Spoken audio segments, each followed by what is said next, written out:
Welcome to Backstage with the Brand, where we stage dive into all things advertising, marketing, and branded content. I'm your host, Andy Wheatland, and today I'm joined by my friend and advertising legend, Brian Monahan, who is Global President and Head of U.S. Ventures at Dentsu Advertising. What's happening, Brian? Welcome to the podcast. Hey, Andy. Good to be here. Before we jump right in, I just wanted to give our audience some background on you and everything you've accomplished, and then sort of an outline of today's show. So, Brian's been in the business for 25 years. He's known for building next generation marketing organizations and being an expert in pulling together talented teams, weaving in technology, and fostering a culture of empathy and action. He's done so on the client side with Walmart, on the agency side with Universal McCann and Dentsu, and on the media platform side with Pinterest. His track record spans really large global organizations and really small, cool startups. Brian believes that aligning profit with purpose unlocks innovation. And you can tell by that quote that he's a very thoughtful, cerebral, and philosophical guy. So this is going to be a great show. Let me give you an overview of it. Brian and I have been doing this a long time, so I want to talk about the changes that we've seen over the last 25 years in media and technology. And then I want to have a philosophical discussion of, is advertising and exercise in aligning with consumer behavior or changing consumer behavior? And then, because Brian is global client president at Dentsu, I want to ask him what's happening in China with the merging of e-commerce and entertainment. And then finally, a very small question: what is the future of advertising? So, Brian, you ready for this? Yeah, let's do it. Okay, so I could spend the whole podcast going down memory lane and talking about the good old days of left field and and maybe we can. In fact, I think last week I saw something on Instagram where you got the band back together, all the folks. I recognize everybody. I remember it was Nessier was there, and Jason Sy, and Stacy Wright Malone, and probably a dozen other folks. Talk a little bit about, like, you started this in 96, right? And like that's 25 years. So talk about the kind of early optimism and some of the early digital projects you worked on back in the day. Well, my very first one was working for a little media planning agency here in San Francisco called Hawk Media. We had a piece of the Nestle account, and I was doing my media plan for Carnation Hot Cocoa Mix.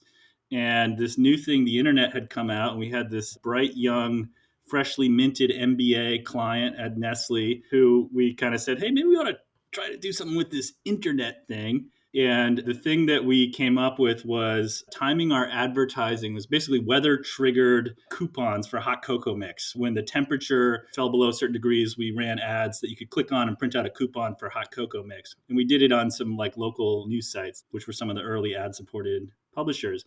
And so we did that, and we were like, this will be fun.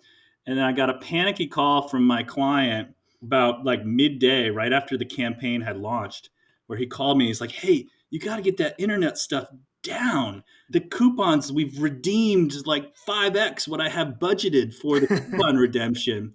Right. And so I think, very early on, I think a lot of us, and Andy, you were there too. We were just sort of tinkering with sort of new toys. But when you saw the impact that it had on business, and you could see in real time, the impact of your kind of creative marketing on the business itself and this potential for scale it has, just incredibly exciting. And I think, ever since then, we've all just been in pursuit of, the shadow on the back of the cave. Like, how do you kind of realize the potential of this incredible communications medium?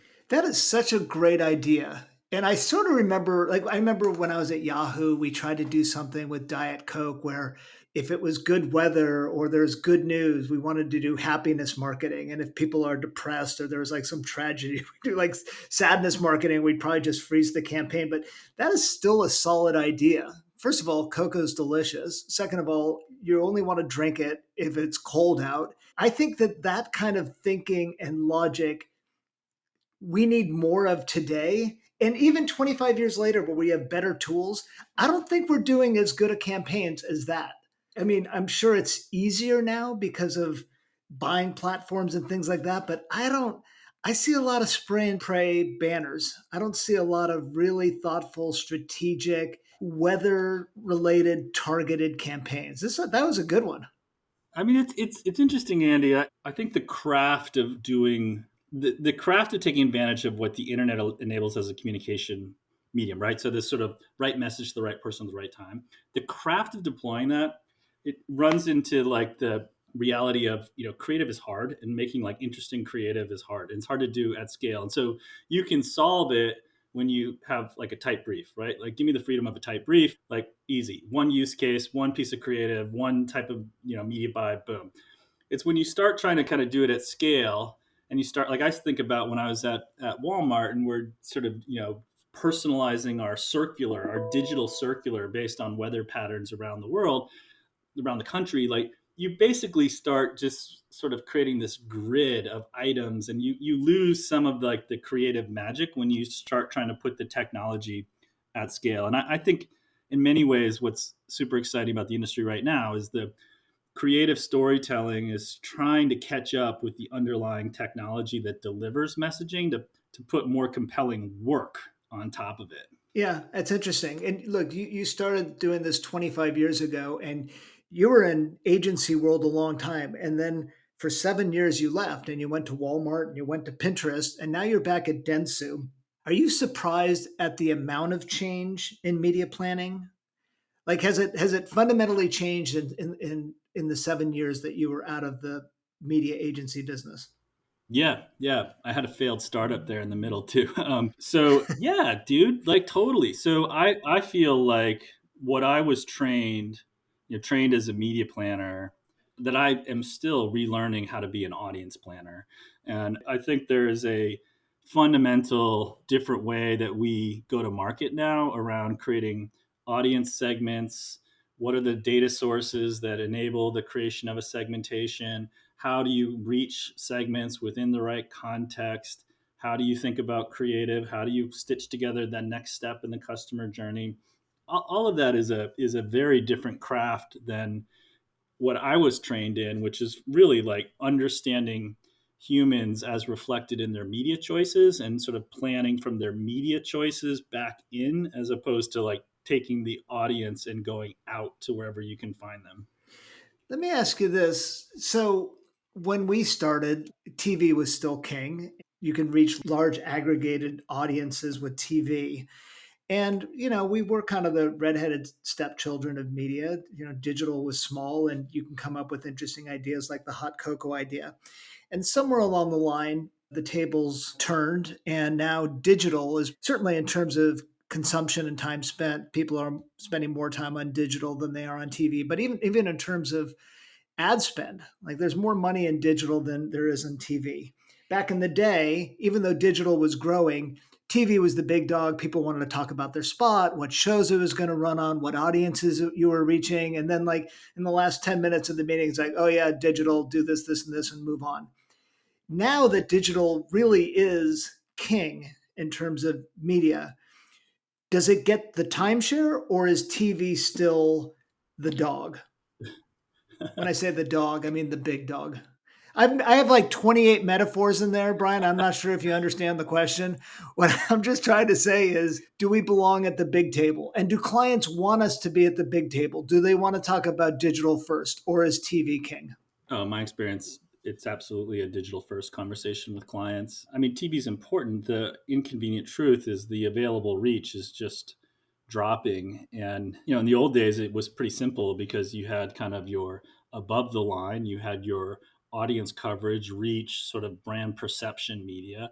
And then you had your below the line, like harvesting that sort of perception to drive engagement towards some sort of sales outcome. And you could kind of balance the two. I think it's actually gotten a lot harder trying to understand what audience coverage looks like in a very fragmented digital media world where there is no reach curve across these walled gardens, right? You can do your math to estimate it, but I think it's absolutely a digital first conversation with clients. And frankly, I think it's a lot of those old principles around how do I get effective reach and audience coverage, frankly, are, I think, have been, that they don't have a seat at the table right now, and I think that's a risk to how you build a brand. Yeah. Let me ask sort of a follow on question about you coming back to the agency world. In some ways, I would think that agencies have never been more important just because of the complexities that you outlined in terms of buying digital media, right? Like you got to be the eyes and the ears and the hands of the client in a really fast changing market. And in other ways, I assume it's a really tough business with higher expectations and lower margins and limited patience. So, what are your thoughts on the role of the agency going forward? I think brands or businesses where marketing is not their core competency are always going to look for professional services that they can sort of bring in on an as needed basis to help them solve very specific business problems that are not necessarily core to their business. So I absolutely believe in the role of a specialist when it comes to marketing services in the value chain.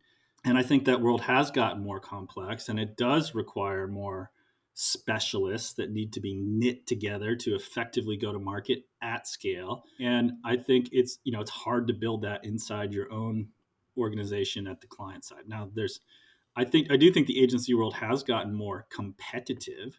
None the least of is with clients getting better visibility to the impact on their business of media investment or marketing activities. It makes it a lot easier to bring that in house. When I was at Walmart.com, we did a lot of it in house because we were able to really measure the effectiveness on what we did with the business outcome we sought. And it was just faster and more efficient for us to staff that in house. So I do think there's more competition. You certainly have technology companies and consultants who are getting into the services business. I do think that there's a lot more competitive dynamics do put pressure on margin and your ability to staff accounts the way perhaps we used to. So I think it's a more challenging sector than it has been, but I don't have any sort of existential angst about the role of professional services company in the marketing realm. Yeah, no, it's this is really hard and it's a pain in the ass. And if you're a brand, that's not your main job. You almost have to find someone you can rely on. Let me ask you this. So, because of all the data, like you were talking about at Walmart, you could see very clearly what your media mix was doing for your bottom line. Talk about the importance of brand. And at the client, when you work with clients, who's the brand champion? I guess who's the brand champion at the client? And is there a brand champion at the agency? Or is it just, okay, here are KPIs, here are metrics, let's run after business outcomes? Hmm.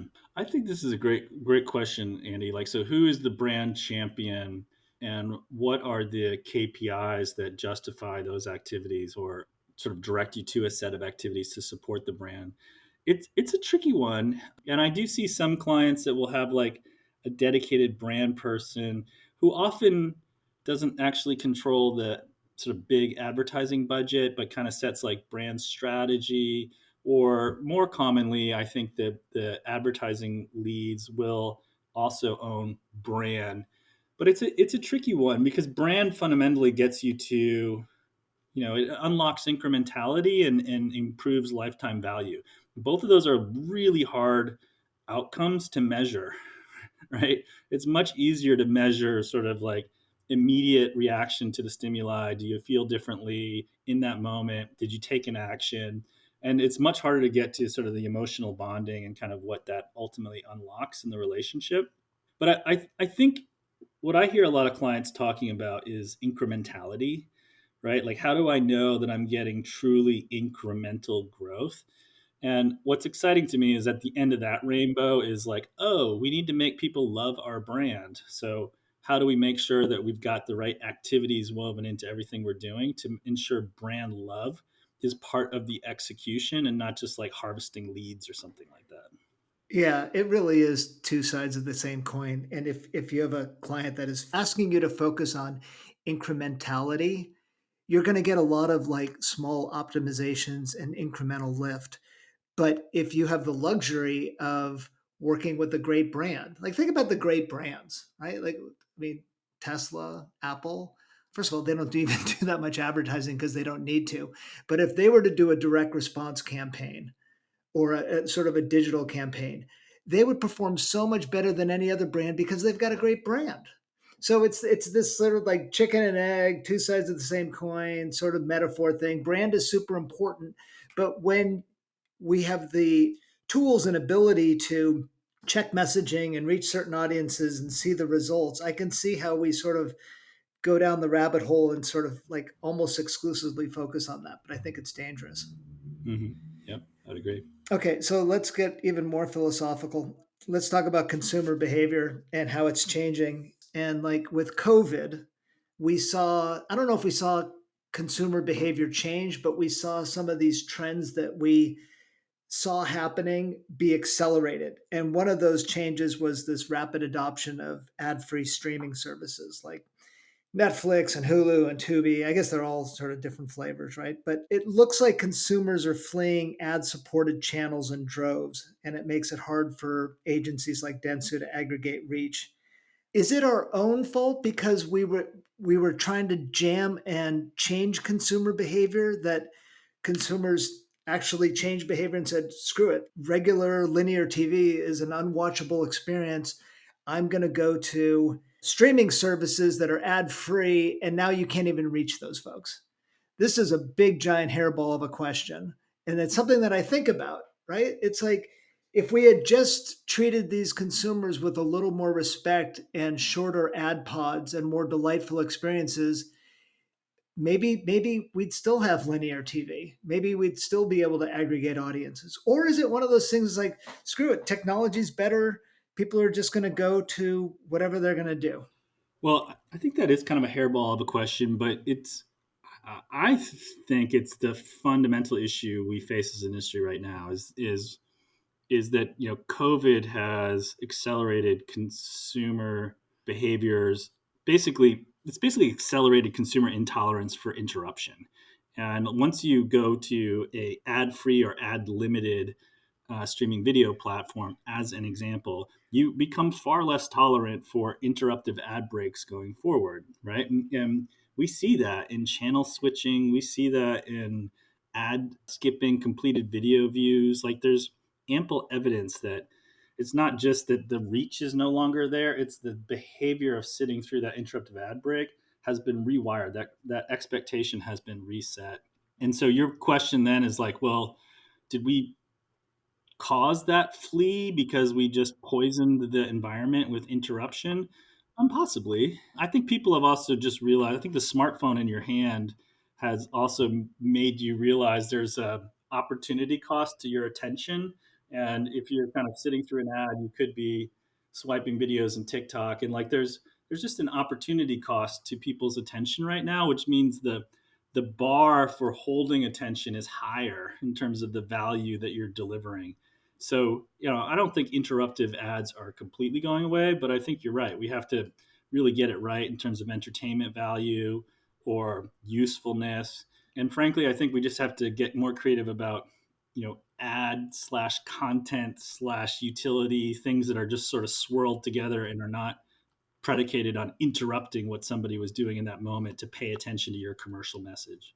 Yeah, I want to get into that with that whole Alibaba, Tencent advertising and e-commerce discussion. But before we do, I love the challenge that you said. It's like, can we get creative in creating whether it's content or interesting constructs that aren't based on interruption or longer pods, but are based on technology and thoughtfulness.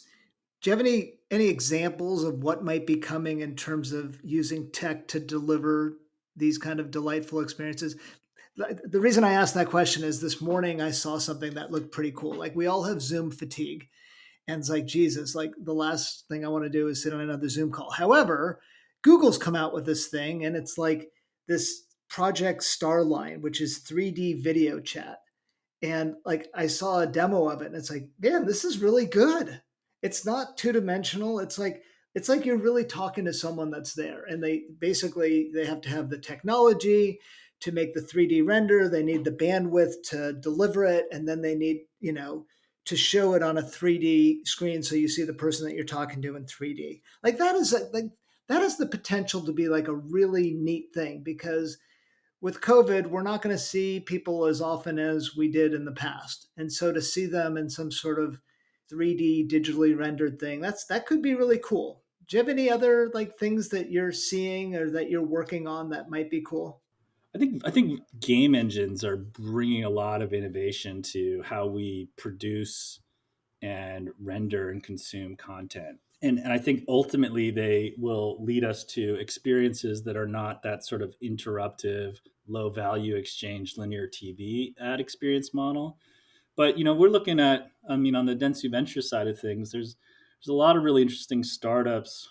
It's Riff, Anzu, AdMix, FramePlay, Myriad. Like all these guys are essentially, I'm going to butcher it, but basically taking video game technology, looking at video content, understanding the nature of the content, understanding light, understanding narrative, using AI to understand like where you could insert product placement after the fact into this content, and then insert that using some sort of marketplace dynamic that gives you some amount of scale with some standardization to what the ad creative looks like.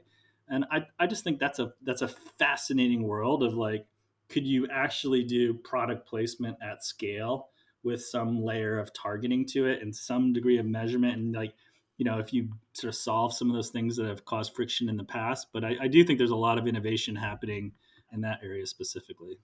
It's such a great idea, and I remember working on this stuff. Actually, not me specifically, but I remember when gaming platforms were coming, and the PlayStation 2 and Xbox, and the games makers would, let's say you're in a car race game, and the billboards would be advertising, and the vehicles would be popular models. Like that seems like that's seamless. It's like, okay, that's like life. That's a good way to do it. Being able to scale it and buy it and have a market for it, that's kind of next generation stuff. But just the corniness of, hey, I'm with my friends, I want to experience this game, I'm ready to go. And yet, like, if it was linear TV, we'd have to suffer through 5 minutes of advertising, which is just doesn't fly. That's the one thing that makes me kind of freak out about some of these ad-free streaming platforms is they definitely got it right. Consumers want these things. They're getting reach there, but now that they just can't seem to help themselves, Brian. Like I read today that HBO is flirting with a lower priced, ad supported thing. I don't know who would do that to save $5 a month. It just seems insane to me. But also like with the Comcast, and it's like you're watching streaming on demand, and they haven't screwed it up yet. Like the ad pods are tolerable. Like, it's maybe a couple ads every 10 or 15 minutes, at least like TV used to be. But I can just see us killing the golden goose. Do I sound like an old crank? I don't mean to be a crank. I We've, mean, you're talking to a guy who used to work at Walmart and spent a lot of time with our customer base, and regardless of how much money you make, like there's an extreme appetite to try to save money, and I suspect there's some willingness and tolerance for some interruption, but it's a balance. I think it's going to come down to people's opportunity cost of how their attention could otherwise be spent. yeah, I see. So it's a balancing act. I was talking to someone else who's talking about there's going to be a caste system in advertising where, the rich will have Apple devices and that we won't be tracked and we'll have minimum amount of ads. And then others will have I don't know, some sort of bargain. I don't know, Faustian or something, but like, yeah, it'll be cheaper and I'll be a little bit more ads. And it'll just be, we'll be treating this like two different sects, two different castes. Yeah, that's like Scott Galloway with the Android and iOS metaphor. Let me ask you this, because I'm like, by the way, how did you get these? You got two jobs. You're global client president and head of US ventures. Is that you got two awesome jobs and you want to do both of them? Or is it like a typical company thing where it's like they gave you two jobs and they're paying you for one? No, I do have two awesome jobs, and like you, Andy, I've spent my career here in the Bay Area and just love being at the intersection of communications, brand building, commerce, and technology. For me, at least, it keeps me honest to be managing clients, and I love the global economy in which we get to operate, and I love the opportunity to learn about building brands around the world. So I love wrestling with clients and real business problems and the reality of hitting numbers, and it keeps keeps me honest. At the same time, it keeps me excited and motivated to hang with some cool startups and see what's coming next, and what really has an opportunity to fit into the solution stack. So yeah, I'm really lucky to have both roles. Backstage with the Brand is proudly sponsored by Nativo. Nativo is architecting the future of advertising with the world's most advanced platform for content. For advertisers, Nativo enables brand storytelling at scale. For publishers, Nativo provides monetization with seamless and engaging ad formats. Together, Nativo's platform creates a better form of advertising. To learn more, visit nativo.com. Well, I don't know if I can classify Alibaba and Tencent as cool startups. I mean, they're very cool. They're just not, they're just massive. And you mentioned that they were doing something really interesting the last time you were in China, where they're blending e commerce and entertainment. Could you share with us what you saw and what you think it might mean for consumers in the US? Okay, I mean, this is a fascinating topic, and hopefully, Andy will be able to get together soon, and we'll do this over a glass of wine or a beer at the bar. But yeah, before lockdown, I happened to be in Shanghai visiting some clients when Tencent was doing what we would consider an upfront presentation, and they were rolling out their Tencent marketing platform. Basically, they had sort of unified their user data structure underneath all the apps that Tencent owns. And the thing to understand about these Chinese companies, whether it's Baidu, it's whether it's Douyin or whether it's Ali or Tencent, like each one of them owns like their own version of the internet, or what we would think of as the internet, where they have like their version of YouTube, their version of e-commerce, their version of payments, their version of news. They're like they have it all, and at massive, massive scale. And I was sitting there in the audience with my headphones on, like with the translator, trying to follow this presentation. And basically, the gist of it was, hey, brands, just tell us what it is you sell, tell us your lifetime value, and we'll take it from there. And we will figure out who you should target, how much you can pay. We'll get the content made through KOLs. We'll measure it all. Like, just like the ultimate marketing machine. We beat up poor Facebook and Twitter and Google over here because we feel like their marketing platform is reaching our comfort level, and it pales in comparison to what they're building in China, right? Which is it's a surveillance state. There's no expectation of privacy. There's a expectation of propaganda, right? And throw like AI and machine learning on top of that, it's just gives you the ultimate commerce machine. In fact, like what you even see the KOLs doing now in China is they're just creating their own products. They've built the audience, they've got sort of the trust in themselves as entertainers with their audience, and now they're just rolling out their own line of products. I was going into the Dentsu office in Shanghai, and I'm with my colleague, and we had to like walk around this line going into this store. I was like, what is that? And he's like, oh, it's some KOL who opened a chain of cupcake stores like around China and just boom, like add water overnight. And it's like a brand in the physical world. So anyway, I do think that what's happening in China, as it's not just a copy of the Western internet, it is a step change above what we have in the West in terms of a commerce driving machine. Whether or not that's a good thing, right? With everything else that goes into it, I don't know, but it's very different than what we have here, and it's not just a carbon copy of what we have here.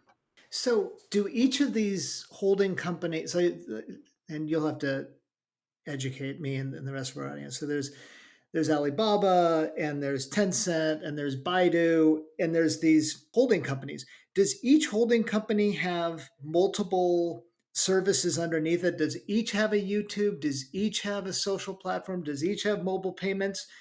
And if so, I guess they can do that because China's so damn big and there's billions of people and they can reach scale that doesn't have to be a single mobile payments platform. But I guess that's my question is it sounds like certainly not a monopoly. It sounds like an oligopoly in all of the different sectors of digital. Is Yeah, that right? that's my understanding of it, and I don't really claim to be a Chinese media expert, But yeah, you have Tencent, Ali, ByteDance, and Baidu, TABB. And there are different flavors, right? So, Ali's got probably more of a commerce angle. Right. Baidu's And got more of ByteDance a is search TikTok angle. and all that stuff, right? So they Yeah, probably have their main areas of expertise, but that doesn't prevent them from jumping in and competing in a new space. correct. They all have a ecosystem of apps, and they cross sell and collect user information and then put that to work for brands across their ecosystem of apps. Interesting. So the specific thing I wanted to ask you about was this idea of e-commerce and entertainment. Was that the model where during the upfront they said, "Tell us your product, tell us your cost per acquisition, tell us your audience, and we'll create a marketing plan for you and create content and shows and things like that in order to sell it"? Is that what they're doing? And to me, it sounds like a really tech-driven home shopping network. Yeah, I think that's right. And in fact, in China, I mean, as a recovering retailer, one of the things I think that's fascinating in China is live e-commerce and the merging of live entertainment with e-commerce, right? Like kind of a QVC home shopping type experience as we grew up with. But we used to think of e-commerce as being very like efficient and how do I get you the right SKU so you can check out quickly and in your hands as efficiently as possible, Yeah. and not having that entertainment discovery, like we used to do that in the physical world. Well, post COVID, people like to shop. Shopping's still fun. So how do you get that type of experience in the digital world? And I do think what you're seeing in China around this live e-commerce is a precursor to what we're going to see. And like you're already starting to see Amazon with Amazon Live, and they're starting to roll out new live shopping experiences here in the West. But that is absolutely another trend coming out of China that we should all be paying attention to. Yeah, I saw that Facebook announced today that they're doing something called Live Shopping Fridays. Oh yeah. I saw that too. Yeah, totally. So I guess look, we have our own little oligopolies, whether it's we call it Amazon and Facebook and Walmart and Google and Apple. And I guess we're competing. I mean, look, it's completely different, but like this oligopolistic structure where it looks like there's monopolies, but there's really big players fighting each other on a variety of levels. Hmm. Crazy times. So I mentioned this quote that you said earlier, and it's so Brian Monahan. Whenever I get quoted, it's like some dumbass quote and nobody remembers it. But this one, I believe aligning profit with purpose unlocks innovation. It's so beautiful. It makes me want to cry. Like, can you expound on this? Like, is this your personal kind of philosophy and mantra? Don't sell yourself short, my friend. You also have a knack for just like just charging into new spaces, and like whether it was MySpace or whether it was BuzzFeed. I mean, you're always just sort of going first. So whether or not there's a pithy quote at the end of it, there's sort of a radar to, sort of a compass that you have that I always think is fascinating to follow. I know you're trying to make me feel better, but you mentioned MySpace, which is like internet herpes, like resume herpes. Like once you get there, you can't get rid of it. What are you talking about? That's OG. That's super cool. That I talked to Heidi was on the podcast a while ago, and she said the same thing. She's so proud of her work at MySpace, and she actually did really good work. She was there a long time. She was a true believer. She was there pre Facebook and like built a lot of this stuff. I was there the moment Facebook started like whooping MySpace's ass behind the woodshed. It wasn't any fun for me. But maybe I should be a little less cranky and more optimistic. You're saying nice things about me. I should just shut up and let you continue, Brian. I feel like MySpace was when the internet stopped being for the nerds. Like it felt like that was when it finally got useful enough for the kids, and it like started to become cool and start to drive culture rather than be a subculture. I think MySpace was seminal. It I agree, and it was cool. It was rock and roll. It was music and entertainment and celebrity and culture. The problem was it was built on a terrible tech stack, Yeah. and the guys at Facebook are really good. Like you click on a link and it worked, And unfortunately, MySpace was bought by News Corp, and they had expectations in terms of profit. And their solution was, okay, we're not making enough money, put another 10 ads on a page. So it was just a different philosophy. I think that Yeah. Facebook was playing the long game and built on a very stable structure. But MySpace did have some, like, there's a lot of cool stuff in terms of content and celebrities and personalities. It's a shame it went the way it did. I mean, it's back then we used to talk about, like Hollywood versus Silicon Valley, who wins? And it's like, it's pretty clear it's much harder to build scalable technology than it is to produce scalable content. And I think we've learned that technology wins, and you look at like Netflix, so yeah, it was interesting to sort of harken back to those days. Anyway, dude, so now that I finally got you off this like script that you've just been like hammering me with through this session, let's talk about what the 15 listeners who have stayed with us this far into the podcast really want to hear us talk about. And that is, what is it like to have a sister in the Rock and Roll Hall of Fame? Well, thank you for asking that, Brian. I'm thrilled. I'm super excited. By the way, did Jason Sy or Matt Nessier did you guys have a drink and talk about my sister last week? Because those guys are real rock and roll guys. Yeah. They would be proud. They would probably be proud as I am.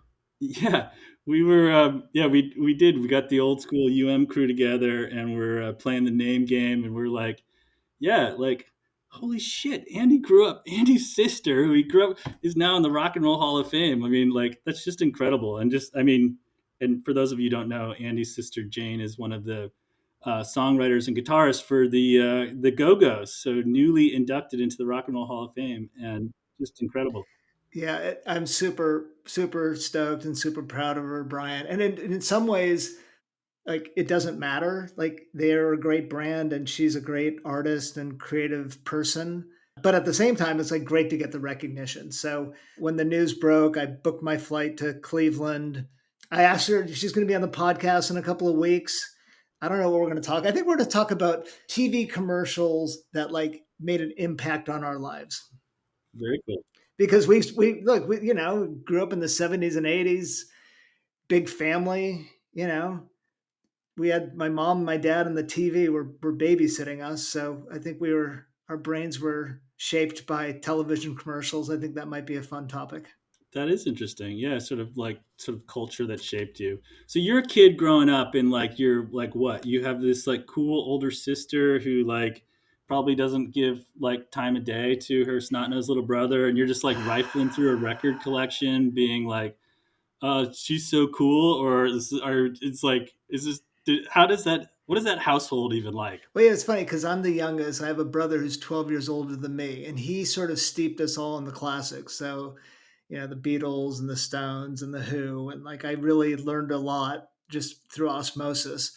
My sister is 5 years older than me, and she was cool. And so when I was in high school, I would go to punk clubs and watch her play. And by the time I was a senior in high school, they were breaking through and got their first record deal, and that album went platinum. And it was very exciting times. She's very cool. The band's really cool. She's just a real talent. By the way, it's Bob Dylan's birthday today, and I often say, like, if I can write one song as good as Bob Dylan, like my life would be worthy. And my sister's written like dozens and dozens of really great music. So yeah, she wrote. Didn't she write "Our Lips Are Sealed"? she did. I mean, scoreboard. Like, put her in the Hall of Fame. Scoreboard for her. I'm just a proud brother. I'm not going to let you get off the hook. I want you to talk about, I believe aligning profit with purpose unlocks innovation. Right. What the hell does that mean? By the way, thank you for bringing that up. It was like, no, please. Like I'm so proud of her and I'm super excited about it, but I don't really talk about it. But you asked a sincere question. I was thrilled to talk about it. So thank you, Brian. I think it's so cool. And like, I love their music. I love the story. I think their recognition's overdue. So I'm jealous you get to go. That sounds like it's going to be just an incredible night. Yeah, they're full on badasses, dude. Yeah. Awesome. Okay. Profit and purpose unlocks innovation. So here's the backstory on that. So having spent my career here in Silicon Valley, working in advertising, I was often the sort of Sherpa of cool startups when we would have brands come out here and want to meet sort of startups. And in fact, it was happening so often that my friend John Battelle and I were like, can we just like create an event that would be easy for people to access cool startups in one day? So it'd be like an artist open studio, but for cool startups. And you can move around the city and you can see different neighborhoods and go into their offices and hear them sort of talk about what they're up to. That was Newco, right? Newco, yeah. And so That was, that's by the been, way, that was great. I love those events. That's good yeah, stuff. weren't they awesome? Yeah. And COVID put the nail in that coffin. But we wound up doing Newco festivals in 30 cities and probably over a dozen countries. And every time you would hear an entrepreneur talk about what they were doing is they would lead with the why they're doing it, right? They would talk about like, we are here because we're trying to solve this problem. And sure, they're trying to make money, they're trying to grow a big business, but that's not what they lead with, right? They lead with the why, the purpose. And as I reflected on it, and just saw it, it actually is this incredibly animating device to get teams to come together, to work together. It's an incredible decision making rubric, and their north star when they're making decisions is like, is this aligned to our mission? And so I think it's gotten a little bit played out as big tech has become kind of like the villain du jour, and it's become a little bit of a trope. If you watch the HBO series Silicon Valley about purpose, and it starts to feel a little exploitative of the employees. So there's hair on the topic, but nonetheless, when you look for a common thread of what really seems to spark innovation, you'll find a legit purpose at the core of that company that really animates the people when they come to work every day. Yeah, that's really cool. I think it's easier for smaller start. I've worked for a lot of smaller startups, and you have like a charismatic CEO and founder, and people rally around this idea of innovation or the why or solving something, and it's really cool. I think it's a lot harder if you're a large company with tons of products and tons of people and tons of messaging. Like the fact that and I'm going to get it wrong, but Walmart is It's save money, live better. save money, live better, like crystallized into 4 words. That is super powerful. I'm sure it was really hard to do. I'm sure they had like, 78-word mission statements that they thought were great. Oh, shout out Stephen Quinn and Tony Rogers who got it done. It's one of the most amazing exercises in branding that I've ever seen, and because it gets to the core of what the company's all about. Didn't they used to be lower prices every day? Yeah, everyday low prices. Yeah. Everyday low prices. Okay. All right. But okay, so let's talk about big companies that are using innovation and disruption. And one I'd like to talk about, and I don't know how involved you are, but it's a Dentsu Kara client, General Motors. And like obviously they're pushing vehicles, they want to sell cars and everything, but a lot of it is thought leadership. The fact that they've embraced electric and they got the Hummer as this e-vehicle, and I've heard they're experimenting with like subscription models. So instead of buying a car, you get a subscription to Cadillac, and for 2 months you'll drive a CTS, and then you say, screw it, I want an Escalade, and you can just change it in. Like, are you involved with some of those innovation discussions with your clients? I'm not involved in the GM business, but I do admire the work they're doing from afar. And I think, Deb Wall, the CMO, has just done incredible things to guide where that brand is going. And, the courage to lead on electrification of the fleet, knowing how much of their revenue is predicated to the gasoline cars. Like, just think of the courage that it takes, and think of the coalition building it takes inside the corporation to get them there, to build that business case over time. It's just really, really cool. And then to be rewarded by it too, because I'm like, when they first did this, when I guess I don't know if it was Deb Wall who did it or Mary Barra, but I'm like, these guys are crazy. Like, people like Silverados, they like gas guzzling trucks, but their stock price, since they've hammered home this message, they're crushing it. Yeah. So it's nice when people do well by doing good, or good by doing well. You know what I'm trying to say? Good for them. They're also executing. I mean, take a look at live.cadillac.com, and it's just a really great customer centric approach to what like the evolved dealer experience should be. And it's one of these kind of like live commerce things we were talking about, I've seen it. but they're executing as well. So I think they're a great sort of example of brands who are really innovating and building a really healthy business. Shout out to your client, Melissa Grady. She's a good one. I met her back in the MySpace. See, like even when you're at MySpace and you have issues with the company you work for, you meet really smart people. I remember meeting Deb Wall in a meeting, and I don't know, there was a dozen people, and and she was not the featured person. I just remember walking out of the meeting saying, "That's like one of the smartest people I ever met." Like really kind, Yeah, but lovely person lovely too. person. Okay, look, we're almost out of time. The name of this podcast is Backstage with the Brand, and it's sort of an homage to my sister Jane. Let me ask you a couple rock and roll questions. Have you ever been backstage at a concert? One of my college housemates was a guy named Matt Scannell, who's the lead singer of Vertical Horizon. So when they were first getting going, like I guess Backstage was kind of in our basement. But what's that Bradley Cooper movie with the backstage, like Stars Born? Like I haven't had that experience. No. Okay, what was the first concert you ever been to? First concert I ever went to was REM and 10,000 Maniacs at the New Haven Coliseum. That's right, you were raised in Connecticut, huh? Yeah, yeah. Good stuff. All right, Brian. Well, look, as usual, I learned something. You're thoughtful, cerebral, and philosophical. I'm going to stand by those three words. And I appreciate you being on the podcast today.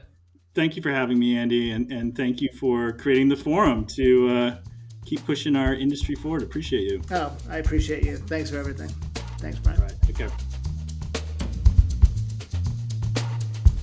Thanks for joining us on Backstage with the Brand.